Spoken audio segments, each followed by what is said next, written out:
Let's be consistent. Welcome to the Key to Consistency. I am your host, Rakeyia Collins, and on today's episode, we are going to be exploring who can truly be consistent.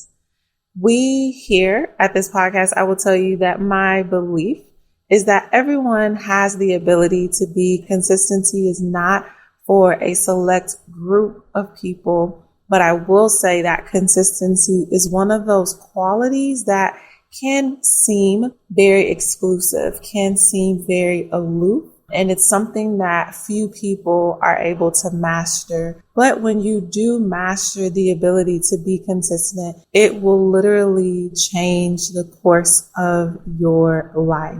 Consistency, as we discussed before, is truly just a character trait. It is something that can be developed. It is not something that you're either born with or you're not born with. You either have or you don't have. It is something that we can definitely strive to cultivate. And the first thing that I'd like to focus on with you guys is going to be self-awareness. There are few things in this world that we can do without starting with a baseline. For me, self-awareness is understanding where you currently are and looking at where you are compared to where you'd like to go. And being able to bridge that gap truly starts with fundamentally understanding where you are. And so in the realm of consistency, when we think about what do you do every single day, what are your values? What are your passions? What are your goals? Where you are now is going to help bridge the gap with that self-awareness. So for me, I began to realize that I lacked a level of consistency when it came down to my relationships. I would be very, very, very emotional, and I would really allow how I felt in a given moment to override my common sense. I would be that person who would go for the low blows, if you will, whenever I was angry or whenever I felt like a situation was beyond what I wanted it to be. I would go for whatever I could in order to make sure that I got the thing that I wanted. Very toxic, very unhealthy, right? But again, me understanding what my baseline was allowed me to really understand where I needed to go and what I needed to do to help bridge that gap, right? So to further kind of back the fact that this whole journey of who can be consistent begins with self-awareness, I do want to share with you guys a study that was published in the Journal of Organizational Behavior and Human Decision Processes. So in this study, researchers found that individuals with higher levels of awareness demonstrated better self-control, and they were more likely to make decisions that aligned with their long-term goals. So the study itself really suggests that self-awareness empowers individuals to really resist those impulsive decisions and make wiser choices for their future. So if I were to take that and put that in the lens of my relationship, I was not thinking of my future. I was really making those impulsive decisions because I wasn't getting the thing that I felt I wanted in that moment. And because of that, I was making any old decision to hopefully get me to where I want to be, not even realizing you're doing more harm than good because you are focusing on what you want and not necessarily what is the best for the entire situation. And I'd love to share another scientific study as well from the University of Edinburgh. And this study specifically was published in the Journal of Psychological Science, and it revealed that self-awareness is also linked to an improved emotional intelligence. The researchers discovered that individuals who were more self-aware had a better understanding of their own emotions, as well as the ability to accurately perceive and empathize with the emotions of others. This heightened emotional intelligence positively influences the social relationships and overall well-being of the individual. Whew. If only I had that study right when I was going through my go through, because when I tell you that was not me at all, like I literally just did what I wanted to do, said whatever I wanted to say. And I can tell you from personal experience that this study is 1,000% accurate. When you begin to be self-aware of who you are and understanding your own emotions, again, going back to that episode on anger, where you begin to really dig beneath the surface of that anger iceberg and you begin to use words outside of anger like hurt and disappointment and really open up your perception of your emotions to what you're actually feeling, it really allows you to come to the world in a different manner and to really show up and really be your full self. Right? So there are two key reasons why self-awareness and consistency go hand in hand. We've already looked at a couple of scientific studies that really show why self-awareness and consistency go together. But when we think about it from a different lens, self-awareness really lends itself well to personal growth and development, right? When you are aware of who you are, of your baseline, of your values and your goals, with that level of awareness, it can lead you to personal growth, which will bridge the gap between where you are in your consistency journey and where you'd like to be, right? It's not just focusing on the strengths that you have, but it's also being able to identify those weaknesses as well, which can be tough, right? And depending on, your culture and where you're from, when you hear the word weakness, you may feel like,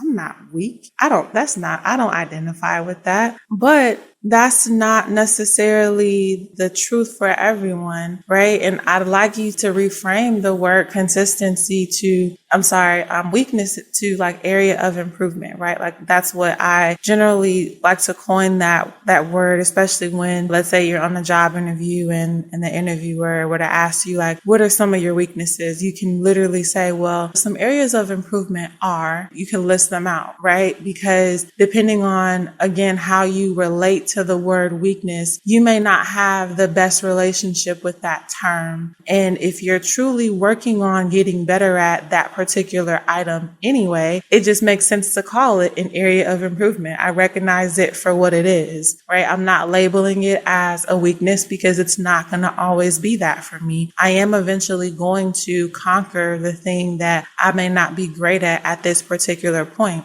So when we think about personal growth and identifying where you are to where you want to be, we have to make sure that we're making conscious efforts to become the best version of ourselves. And that may mean that we have to better align ourselves with how we treat ourselves, right? Align ourselves with the fact that what I know on the weekends, I have a tendency to just relax. I have a tendency to not show up for myself, but during the week, I can show up for my 9 to 5 or whatever I do during the week because I have someone looking over my shoulder. I have a manager. I have a boss who, I have to be accountable to. But if you don't have that same level of respect for yourself, like that's really where the problem comes in. You have to have that internal motor for yourself when you think about your goals and your values and just becoming the better version of yourself. You have to put that motor in your back, and you can't necessarily depend on someone else's oversight of you in order to accomplish the things that are important to you. So hopefully when, you get to that point of, hey,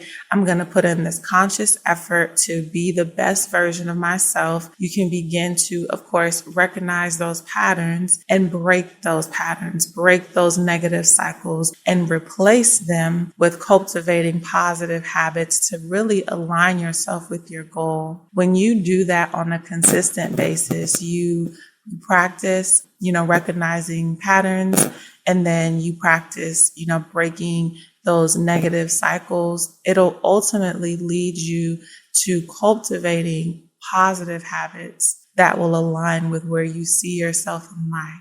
And that is where we want to be. We want to get to a point where we are recognizing pattern recognition. What do I want to have happen in my life? What am I doing now that is prohibiting this from happening for me? And what do I need to do to replace this negative habit that I may have picked up? And of course, as most things, it's a lot simpler to say that than to actually do that. But that is where the courage, the strength, and ultimately that consistency comes from, to be able to look at something that may be a huge task or a huge mountain, and we're going to break it down to just that very, very first step, maybe even the half step, right? We're going to break it down to its lowest common denominator of self-awareness, which is, where am I? Cool. That's step one. I know where I am. Step two, where am I trying to go? Make sure your values are going to make the difference between where you are and where you're trying to go. Because yes, where you're trying to go, your destination, we like to call that your goal. But if you don't have a value or multiple values that will bridge the gap between where you are and your goal, you're going to fail. And that was something I had to realize. When my goal, for example, was just to make money, I was never able to do anything because I didn't realize that the goal of making money, that's not something that I value intrinsically. Of course, I want to have money to take care of my family, to make sure that everyone is okay, but money within and of itself isn't necessarily beneficial for me. Right? It is some of those things I mentioned. It is taking care of your family. It is doing something day in and day out that is going to benefit not just your family, but also benefit the world, right? So what can you do? What are you passionate about? What can you speak about, right? And that's kind of how this podcast around consistency was born, because yes, the ultimate goal is to make money and to have that as a goal. But the impact of getting your voice out into the world and creating a positive message that you want people to resonate with is something that is a value of mine and that I can do day in and day out. So hopefully up to this point, you've learned something, you've heard something that you can pick up on to help you increase your level of self-awareness. And we will be right back after this quick break. Today's episode is brought to you by the merch shop at thekeytoconsistency.com. I would encourage you to visit our merch shop to see if there's anything that piques your interest. One of the easiest ways to be consistent is to be visually reminded that you are on a mission. You are going to be consistent. So whether you pick up a phone case or you pick up a t-shirt, we have something for you. Again, that is www.thekeytoconsistency.com. And I hope you enjoy the rest of this episode. Awesome, guys. So the next thing that I wanted to kind of walk through with you all as it relates to your self-awareness is going to be the role that self-awareness ultimately plays in your relationships. It is so vital that we experience a level of self-awareness before we get into, I'd say, very deep relationships. And this is, again, given what I've told you guys already, me trying to help you guys prior to coming into a heartbreaking situation where you don't know yourself, you don't know what you're capable of, you don't have your values aligned, end up doing something or saying something or being in a relationship with someone that you love, but because you don't really know yourself that well, the relationship ends. And that might have been a relationship that could have lasted throughout the ages, right? Self-awareness, when you know who you are, it is really vital and pivotal in maintaining a healthy relationship. When you understand your emotions, when you understand your triggers, when you understand how to effectively manage conflicts constructively and really empathize with others, you build a level of authenticity in your relationship that helps you strengthen those bonds with the people that you love.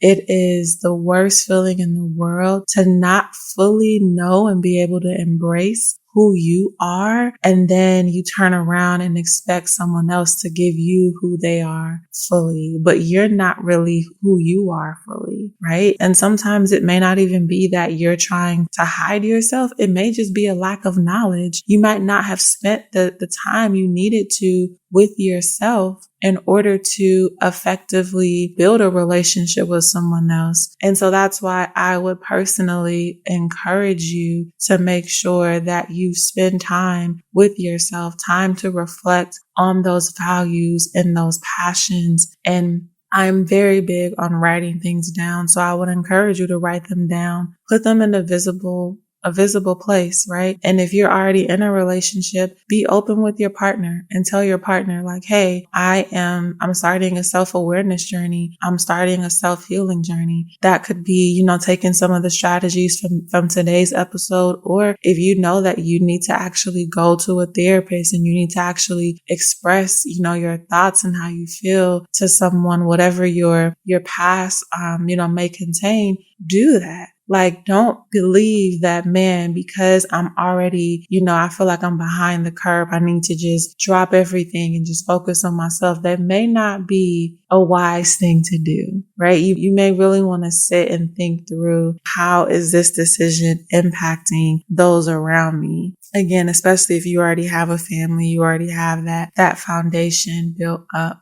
A couple of other things that I wanted to mention to you guys is outside of, defining your destination and really starting small when we think about embracing consistency and starting off with these small habits to try to, recognize patterns and replace them. The last major thing that I wanted to chat through with you all is embracing flexibility. And I know that to some people, it's like, wait, flexibility is kind of the opposite of consistency. I will say you are right to a certain extent, but this is also life. So we have to remember that although we know what we want, we have to also remember that we don't have control over life and that life is going to life. Even if we have the best framework for consistency in our lives, we have to still allow room for spontaneity and for new experiences, right? It's one of those things where, for me, for example, I don't like being late. I like arriving early. If you've heard the saying, early is on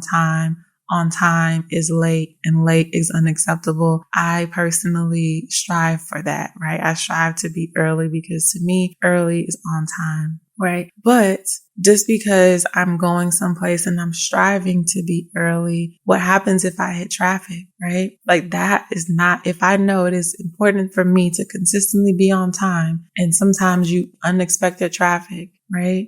Now my on time becomes late, and I could possibly be late, which is, of course, in my mind, unacceptable. Right. But that is a part of embracing flexibility, being flexible and saying, hey, like, I'm not going to go to an event because I'm late. I'm going to show up and have an attitude. I'm going to show up and be angry because, man, I was late. But you'll have people who will allow things that are outside of their control to ruin the event or ruin the thing that they're trying to do. And that's not what we want, right? Like, we don't want that. We want to make sure that when we go and walk through life, when we go and have our consistency journey, that we are rigid, but we're flexible. Right? That we have developed a certain amount or a certain level of consistency within ourselves to say, even if I am unable to accomplish this the exact way that I'd like to accomplish this, that doesn't mean it's a failure. That doesn't mean that I have to throw in the towel, right?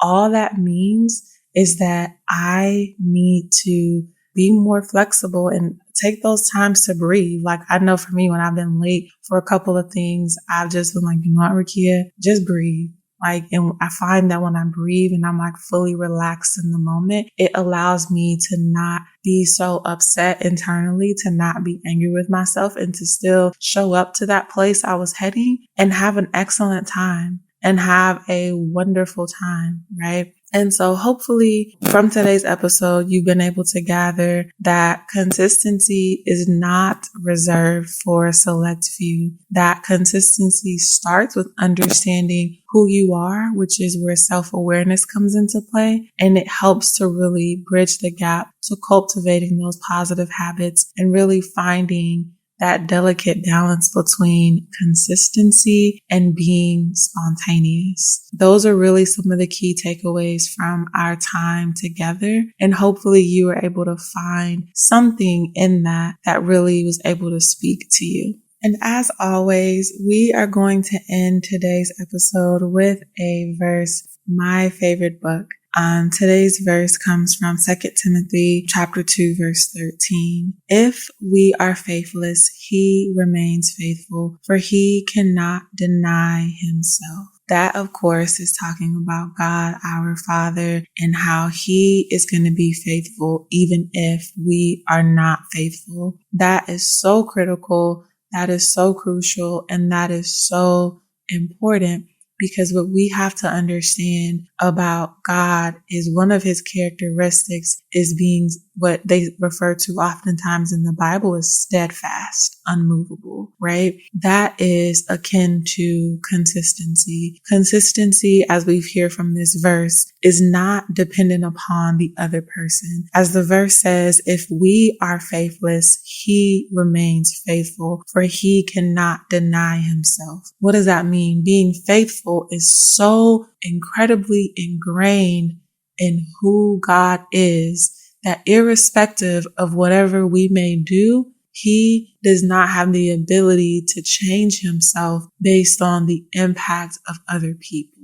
And I know that as humans, that is tough, but that should ultimately be our goal as well, to make sure that who we are, our character, how we show up in the world. If you're a greeter and you greet people and people don't necessarily say hi back to you, don't allow that to impact your ability to speak to the next person. If that is intrinsic to who you are and that's what you do, be who you are, irrespective of how other people treat you. Because the same way that God cannot deny his own faithfulness, we should not deny our consistency. We should not deny the things that are true to who we are, right? That just allows us to show up as our authentic selves, being able to be that much closer to emulating the characteristics of our Father. So hopefully today's episode was beneficial to you. You found something that you could really glean from, you could really sit with. And remember, as always, consistency breeds mastery, and mastery transforms the ordinary into the extraordinary.